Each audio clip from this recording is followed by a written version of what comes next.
Hai Sobat Rebahan, selamat datang di channel hiburan Kamar Rebahan. Admin akan membacakan sebuah cerita novel yang sangat menaruh.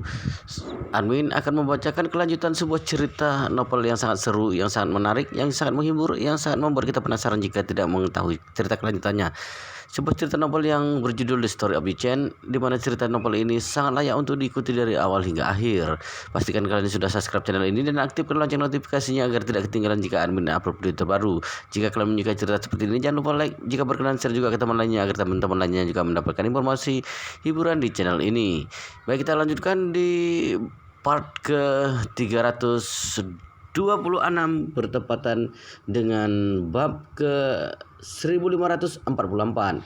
Meskipun setelah kembali ke Jepang bersama Yi-Chen, dirinya sendiri pasti akan memberikan saham 90% padanya, tetapi itu juga jauh lebih baik daripada tinggal di penangkaran anjing untuk bekerja. Setelah Yi-Chen datang ke penangkaran anjing, dia menginstruksikan Hongwu minta Kobayashi Ichiro dan Kobayashi Jiro kemari. Baik, Master Yi. Hongwu segera memerintahkannya.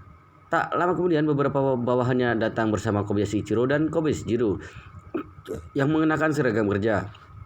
Ketika keduanya bertemu di pintu, Kobayashi Ichiro memanfaatkan kesempatan untuk bergegas dan menendang Kobayashi Jiro sampai terbang. Lalu dia berkata sambil mengutuknya, "Dasar kamu bajingan, bajingan beraninya muncul di depanku." Kobayashi Jiro ditendang sampai jatuh ke tanah. Lalu dia buru-buru bangkit dan bergegas untuk bertarung dengan Kobayashi Ichiro sambil berkata sambil mengutuknya, "Dasar kamu bajingan, aku harus membunuhmu." Kobayashi Ichiro tidak ingin menyerah. "Ayolah, lihatlah siapa yang bisa membunuh. Aku akan meledakkan kepalamu dengan kepalan tanganku." Bawahan Hongwu buru-buru memisahkan keduanya dan mengendalikan keduanya dengan erat.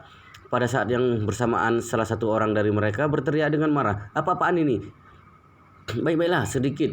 Jika tidak, akan ada akhir yang bagus untuk kalian berdua nanti." Mereka berdua tidak berani untuk berulah secara tiba-tiba dan dibawa ke dalam ruangan satu persatu. Yi-Chen duduk di atas kursi tua sambil menatap kedua kakak beradik itu dengan penuh minat. Lalu dia berkata sambil tertawa, "Halo, bagaimana kabar kalian berdua selama beberapa hari ini?" Ketika keduanya melihat Yi-Chen, mereka semua berlutut di depannya. Kobayashi Ichiro berkata dengan gelisah, "Tuan Yi, Anda akhirnya sudah datang. Aku selalu menunggu Anda kembali selama beberapa hari ini. Aku juga ingin mengikuti Anda kembali ke Jepang untuk menyerahkan sahamku di Kobayashi Pharmaceutical sebesar 90% kepada Anda." Kobayashi Jiro berkata dengan tergesa-gesa, "Yi-Chen, Anda jangan percaya pada bajingan ini. Dia terlahir dengan sifat pemberontak dan sama sekali bukan orang baik. Anda pilih aku saja. Jika Anda membawaku kembali ke Jepang, aku pasti akan menyerahkan sahamku ke Kobayashi Pharmaceutical sebesar 95% kepada Anda." Kobayashi Ichiro tergila-gila lalu berkata dengan marah, "Jiro, dasar kamu binatang yang membunuh kakak kandungmu sendiri. Beraninya kamu berkata bahwa aku terlahir dengan sifat pemberontak, bukan?" Kobayashi Jiro mengabaikannya. Lalu dia menatap Yi-Chen dan berkata sambil memohon, "Tuan Yi, aku tidak memohon apapun. Aku hanya berharap Anda bisa meninggalkan saham 2% untukku dan saham 90% sisanya untuk Anda. Aku mohon kepada Anda, bawalah aku kembali ke Jepang." Kobayashi Ichiro di sampingnya mengerutkan giginya. "Tuan Yi, jika Anda membawaku kembali, aku akan menyerahkan saham 99% kepada Anda." Kobayashi Ichiro menjadi runtuh. Lalu dia berteriak, "Tuan Yi, aku akan menyerahkan semuanya untuk Anda. Anda hanya cukup meninggalkan sedikit lahan yayasan dari gaji padaku saja." Yi-Chen menatap kedua kakak beradik itu dengan penuh minat. Lalu dia berkata sambil tersenyum, "Sudahlah, jangan berceloteh di sini lagi. Aku, Yi-Chen, selalu menepati janji. Aku sudah berjanji pada Kobayashi Ichiro untuk membawanya kembali terakhir kalinya dan dia akan menyerahkan sahamnya di Kobayashi Pharmaceutical sebesar 90% kepadaku, sehingga aku secara alami tidak akan mengingkari janjiku." Setelah itu dia menatap Kobayashi Ichiro yang gembira dan berkata, "Ichiro, siap-siaplah, kita akan berangkat dalam waktu 2 hari ini." Seluruh tubuh Kobayashi Ichiro gemetar karena bahagia. Lalu dia mengetuk kepalanya 3 kali di hadapan Yi-Chen dan berkata dengan penuh semangat, "Terima kasih, Tuan Yi. Terima kasih, Tuan Yi." Kobayashi Jiro hampir runtuh, lalu dia berkata sambil menangis, "Tuan Yi, aku mohon kepada Anda untuk membawaku kembali. Aku bersedia untuk melakukan apapun yang Anda minta." Yichen berkata dengan acuh tak acuh, "Sudahlah, Jiro, kamu tetaplah di sini dengan jujur. Kamu bisa makan, minum, dan tinggal di sini. Kamu sama sekali tidak perlu khawatir tentang apapun. Jika kakakmu tidak patuh, tentu saja aku akan mengirimnya kembali ke sini untuk menggantikanmu." Kobayashi Jiro menjadi putus asa. Apakah dia harus menunggunya sekian lama? Kobayashi Ichiro di samping tampaknya sudah terlahir kembali. Lalu dia bertanya kepada Yichen dengan penuh semangat, "Tuan Yi, kapan kita akan berangkat?" Yichen melambaikan tangannya, "Besok." Kobayashi Ichiro menjadi sangat senang setelah dia mendengar bahwa Yichen akan membawa dirinya sendiri kembali ke Jepang esok harinya. Tetapi kemudian dia merasa gugup lagi. Dia menatap Yichen dan bertanya dengan suara rendah, "Tuan Yi, bagaimana bisa aku meyakinkan publik setelah aku kembali ke Jepang seperti ini? Mereka semua mengira bahwa aku yang membunuh ayahku, apalagi juga mengira bahwa aku sudah mati. Jika aku kembali secara tiba-tiba pada saat ini, takutnya akan sulit untuk mewarisi Kobayashi Pharmaceutical." Yichen tersenyum dan berkata, "Bukannya ini masalah sepele?" Setelah itu dia segera melambaikan tangannya pada Hongwu. "Hongwu, atur seseorang untuk menyiapkan kamera video. Minta Kobayashi Jiro merekam sebuah video pengakuan. Biarkan dia sendiri mengakuinya bahwa dia yang meracuni ayahnya sampai mati. Lalu dia menawarkan hadiah besar untuk menginginkan kepala kakaknya demi mencapai tujuan menaklukkan Kobayashi Pharmaceutical." Begitu Kobayashi Jiro mendengar kata-kata ini, dia merasa seolah-olah langit sudah runtuh. Lalu dia berkata sambil menangis, "Tuan Yi, Anda tidak bisa melakukan hal ini. Bukannya Anda bilang bahwa aku akan menggantikan kakakku untuk kembali jika penampilannya buruk? Anda memintaku untuk mengakui kesalahan sekarang. Bagaimana bisa aku kembali untuk kedepannya?" Yichen berkata dengan dingin, "Apa yang kalian takutkan? Kalian berdua akan merekam video pengakuan sendiri nantinya. Jika kakakmu yang bertahta, maka kamu yang menanggungnya. Tetapi jika kamu yang bertahta, maka kakakmu yang menanggungnya. Bukannya itu sempurna?" Kobayashi Jiro dan Kobayashi Ichiro sama-sama merasa putus asa. Bukannya ini sudah membiarkan Yichen menekan mereka sampai mati-matian. Tetapi mereka juga tahu bahwa kehidupan mereka sekarang ada di tangan Yichen. Jika mereka benar-benar melawannya, sangat kemungkinan bahwa mereka akan mengalami bencana besar. Kemudian keduanya hanya bisa mengangguk dengan patuh dan melakukannya. Orang-orang yang diatur oleh Hongwu membawa mereka ke ruangan kosong. Di samping itu merekam video. Dan ini Yichen menelepon Paul, putranya Han Making, dan segera bertanya, "Paul, apakah kamu punya waktu selama beberapa hari ini?" Paul buru-buru berkata, "Tuan Yi, ada instruksi apa dari Anda?" Yichen berkata, "Masalah yang pernah kukatakan sebelumnya, menemaniku pergi ke Jepang untuk menyelesaikan masalah pemindahan saham Kobayashi Pharmaceutical dan menyelesaikan prosedur hukum yang terkait." "Tidak masalah," Paul segera berkata. "Kapan waktu keberangkatannya? Aku akan mengatur urusan di tanganku segera dan kemudian bisa pergi bersama Anda." Yichen berkata sambil tertawa, "Besok saja. Lebih baik untuk pergi dan pulang lebih awal." "Oke," Paul berkata. "Kalau begitu biarkan aku memesan tiket pesawat. Siapa saja yang mengikuti kita?" Yichen berkata, "Kamu tidak perlu memesan tiket pesawat lagi. Aku akan menyapa Chen Jekai dan memintanya untuk mengatur satu unit jet pribadi." "Baik." Kemudian Yichen menutupi panggilan dan menelepon Chen Jekai lagi. Bagaimanapun keluarga Yi memiliki bisnis yang besar. Ada jet pribadi yang digunakan oleh Chen Jekai secara khusus untuk penggunaan sehari-hari di Jinling. Begitu Chen Jekai mendengar bahwa Yichen ingin pergi ke Jepang, dia segera mengatur kru jet pribadi untuk mengajukan rute dan waktu keberangkatan.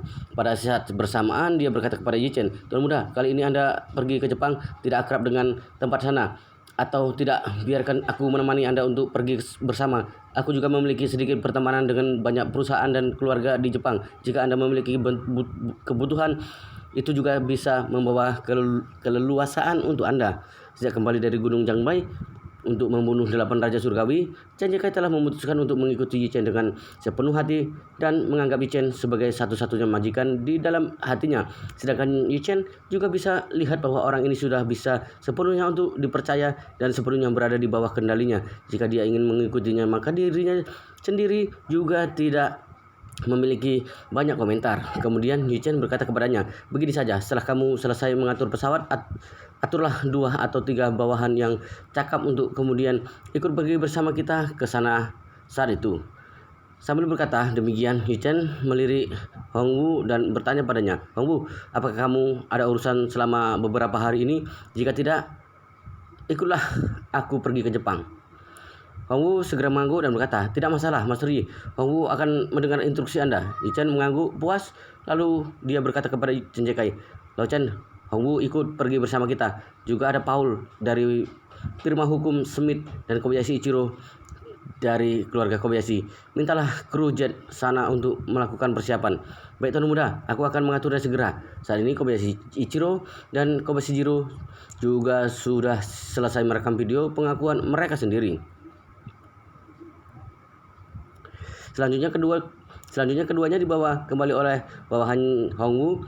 Yuchen menatap keduanya dan berkata dengan acuh tak acuh, Kobayashi Ichiro, kamu istirahatlah dengan baik hari ini. Besok Hongwu akan membawamu pergi ke bandara, tapi aku memperingatkanmu sebelumnya, berhati-hatilah di sepanjang jalan ini. Jangan merasa bahwa kamu yang telah kembali ke Jepang seolah-olah telah kembali ke wilayah utamamu. Jika kamu berani melakukan pemberontakan apapun, aku tidak akan pernah mengampunimu. Kobayashi Ichiro mengangguk, Tuan Yi, Anda tenang saja. Aku bahkan tidak akan memberontak pada Anda sampai mati. Yuchen bersenandung. Lalu dia menatap Kobayashi Jiro dan berkata dengan acuh tak acuh, Kobayashi Jiro, kamu tinggallah di sini dengan patuh.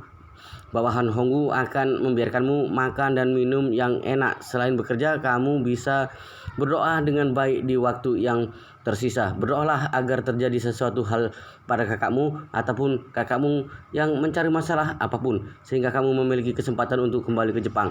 Setelah Kobayashi Ichiro mendengar kata-kata ini, dia melambaikan tangan dengan cemas. Tuan Yi, Anda cukup tenang saja. Aku tidak akan pernah mencari masalah apapun. Jiro si bajingan itu tidak akan memiliki kesempatan untuk meninggalkan penangkaran anjing ini selamanya. Kobayashi Jiro meletakkan gigi dengan marah.